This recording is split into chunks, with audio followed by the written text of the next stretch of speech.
Hello students, तो देखिए हमारे पास क्वेश्चन है n identical cells each of EMF E and internal resistance R are connected in series. Later on it was found out that two cells X and Y are connected in reverse polarities. Calculate the potential difference across the cell X. तो देखिए सबसे पहले n identical sales लगाए जाते हैं जिनके सभी के EMF E है और इंटरनल रेजिस्टेंस R है। मान लो ऐसे मैं बहुत सारे सेल्स कनेक्ट कर देता हूँ, ऐसे करके n सेल्स एक साथ कनेक्टेड हैं। अब क्या लिखा है कि दो की पोलैरिटी बदल दी जाती है x और y की। तो चलिए मैं इनकी पोलैरिटीज बदल देता हूँ, यानी कि प्लस माइनस ले रहा था मैं, अब यहाँ पे माइनस प्लस ले लेता हूँ इन दो सेल्स की। बस ये वाला मान लीजिए x है और ये वाला सेल y है, और इंटरनल रेजिस्टेंस तो सबके R है और EMF E। देखिए इन दोनों का मैं माइनस E लिख देता हूँ क्योंकि पोलैरिटी बदल गई, तो अगर उसका प्लस E ले रहे हो तो इसको माइनस E ले लेते हैं। तो x के अबाउट बस पोटेंशियल डिफरेंस निकालना है, लेकिन उसके पहले मैं इस सर्किट में फ्लो होने वाला करंट निकाल लेता हूँ क्योंकि वो ज़रूरत पड़ेगी आगे। तो मान लीजिए सर्किट में I करंट फ्लो हो रहा है, तो करंट क्या होता है, ओम्स लॉ लगा देते हैं V/R। तो यहाँ पे V यानी टोटल, मतलब वोल्टेज यानी टोटल वोल्टेज समझ जाओ पूरे बैटरीज का मिला के। तो टोटल EMF लिख देता हूँ, वोल्टेज या EMF वही मतलब होता है, अपॉन रेजिस्टेंस, टोटल रेजिस्टेंस। तो देखिए टोटल रेजिस्टेंस तो सिंपल है, आर आर आर करके ऐड हो जाएंगे सभी, है ना। लेकिन टोटल EMF ये निकालने के लिए थोड़ा ध्यान से देखिए, इन दोनों का EMF क्या हो जाएगा, -E, है ना, -2E हो जाएगा, यानी बाद में मैं लिखता हूँ अभी। अब ये बचे हुए का देखिए, ये बचे हुए जो सेल्स हैं, है ना, दो की तो पोलैरिटीज बदल दी हमने। अब देखो ये यहाँ पे टोटल नंबर ऑफ सेल्स कितने हैं ये निकालना है। तो पूरे में सेल्स कितने थे, n नंबर ऑफ सेल्स थे, ठीक है।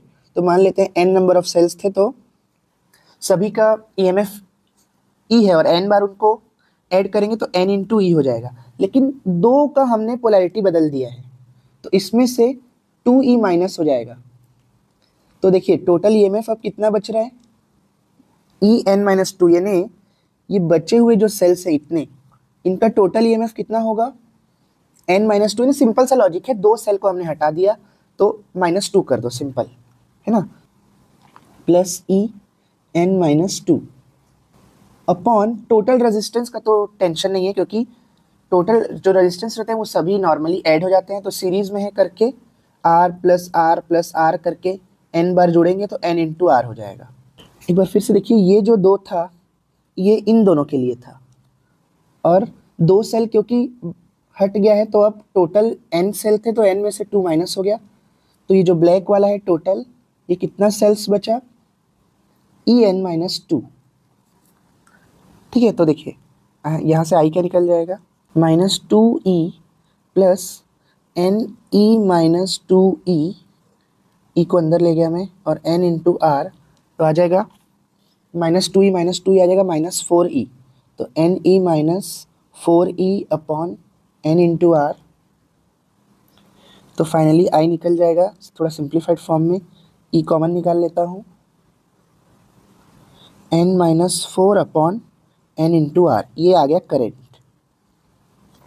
यानी जो सर्किट में करंट फ्लो हो रहा है ये पूरा का पूरा कितना हो जाएगा, En-4 अपॉन nR। अब देखिए हमें सिर्फ x के अबाउट वोल्टेज निकालना है, तो सिर्फ x वाले को मैं रीड्रॉ करता हूँ। देखिए ये है E और ये है R। अब देखो बाकी जो बच्चे सेल्स हैं वो x से अपोजिट डायरेक्शन में कनेक्टेड है, यानी कि कुछ इस तरह से। देखो आपको इसको देख के लग रहा हो कि ये तो इसी के साथ जैसे कनेक्टेड है, मतलब सेम डायरेक्शन में है, पर ऐसा नहीं है। देखो यहाँ पे इसको यहाँ नेगेटिव हिस्सा मिल रहा है। अगर मैं इस सेल को आपको रोटेट करके दिखाऊं तो देखो यहाँ वाले सेल को पॉजिटिव हिस्सा मिल रहा है, जबकि इसको यहाँ नेगेटिव मिल रहा था। तो ये अपोजिट डायरेक्शन में ही कनेक्ट किया हूँ मैं। तो ऐसे करके सभी सेल्स कनेक्टेड हैं, और ऐसे करते करते बहुत सारे सेल्स हैं, और देखिए सबका रेजिस्टेंस भी है। और एक सेल जो है Y, वो X के जैसा ही कनेक्टेड है, यानी कि पहले पॉजिटिव और फिर नेगेटिव लेना पड़ेगा, और उसका रेजिस्टेंस भी है। तो ऐसे करके कुछ सर्किट बन रहा होगा। अब देखिए ज़्यादातर सेल्स तो ऐसे ही कनेक्टेड हैं, ज़्यादातर सिर्फ 2 बैटरीज या 2 सेल्स उल्टे लगे हुए हैं मात्र। बाकी ये जो सेल्स हैं ये ज़्यादा मात्रा में है तो इनका पावर ज़्यादा है, तो कुल मिला के जो टोटल वोल्टेज आ रहा होगा वो इस साइड प्लस में आएगा, इस साइड माइनस में आएगा। बस सिर्फ यही बताने के लिए इस पूरे का काम आया, ताकि मैं ये बता सकूँ कि करंट जो फ्लो हो रहा है वो इस तरह से फ्लो हो रहा है एक्चुअल में। तो देखिए यहाँ जो मैंने डायग्राम लिया है ये एक्चुअल में ऐसे आएगा, करंट ऐसे फ्लो होगा, क्योंकि देखिए ज़्यादातर बैटरीज का पॉजिटिव और करंट जो है पॉजिटिव से नेगेटिव की तरफ फ्लो होता है, तो पॉजिटिव हिस्से से लीविंग रहता है करंट, है ना। तो ज़्यादातर बैटरी में पॉजिटिव हिस्सा इस साइड है, करके जो टोटल करंट आएगा वो भी इसी डायरेक्शन में होगा ऐसे।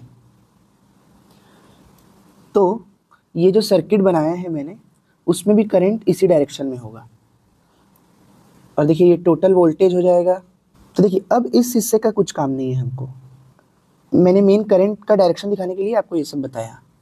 तो देखिए करंट को मैं ऐसे बना देता हूँ, यहाँ पे आई और यहाँ पर प्लस माइनस ले लेते हैं। तो देखिए अगर अब आप सिंगल सेल का आपको फॉर्मूला पता हो, इसके लिए जो वोल्टेज का फॉर्मूला रहता है वो क्या रहता है, E minus I R. E minus I R कब रहता है पर ध्यान दीजिए, जब यहाँ से करंट ऐसे निकले पॉजिटिव से, पर अगर इधर देखोगे आप तो करंट उल्टे डायरेक्शन से आ रहा है।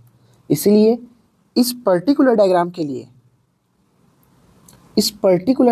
क्योंकि करंट ऐसे जाना चाहिए था तो यहाँ माइनस आता, लेकिन इस डायग्राम के लिए करंट ऐसे आ रहा है तो 2 बार माइनस हो जाएगा, यानी कि करंट जो है वो प्लस हो जाएगा एक्चुअल में। तो V is equal to minus of minus I R, तो यहाँ फाइनली हो जाएगा V is equal to E plus I R. तो देखिए अब V निकालना है तो E प्लस आई, देखिए आई की जगह अब हम रख देंगे जो वैल्यू हमने शुरू में कैलकुलेट करी थी, E N minus 4 by N R, E N minus 4 upon N R और इंटू आर। तो आर और आर कैंसिल हो जाएगा और बचेगा ई को ही कॉमन निकाल देता हूँ सीधा, तो 1 plus N minus 4 by N. तो अगर इसको सॉल्व करते हैं यहाँ पे तो वी आ जाएगा ई, एलसीएम आ जाएगा n और n वन ज़ा n प्लस n माइनस 4, तो फाइनली आ गया V E 2n minus 4 upon n। देखिए 2 मार्क्स के हिसाब से बहुत बड़ा सॉल्यूशन लग रहा है, पर वो इसलिए क्योंकि बहुत डिटेल में समझाना पड़ता है, पर जब आप बनाने जाओगे तो आपको इतना ज़्यादा कैलकुलेशन दिखाने की ज़रूरत नहीं है, एकदम एक एक थोड़ा सा शॉर्ट में करके सीधा आप अंदाजे से ही कि यहाँ माइनस 2 ही होगा और यहाँ n माइनस 2 ऐसा करके अब जल्दी जल्दी सॉल्व करके करंट निकाल के इस पोर्शन को भी डायरेक्टली कर सकते हो कि करंट का डायरेक्शन, क्योंकि वो जो मैंने इतना सारा बताया वो सिर्फ इसलिए कि करंट का डायरेक्शन पता लगा सके, बस और कोई बात नहीं थी। तो देखिए इसका आंसर मैंने लिख दिया है। तो अगर आपको ये वीडियो अच्छा लगा हो और समझ में आया हो तो वीडियो को लाइक और चैनल को सब्सक्राइब ज़रूर करें। Thank you.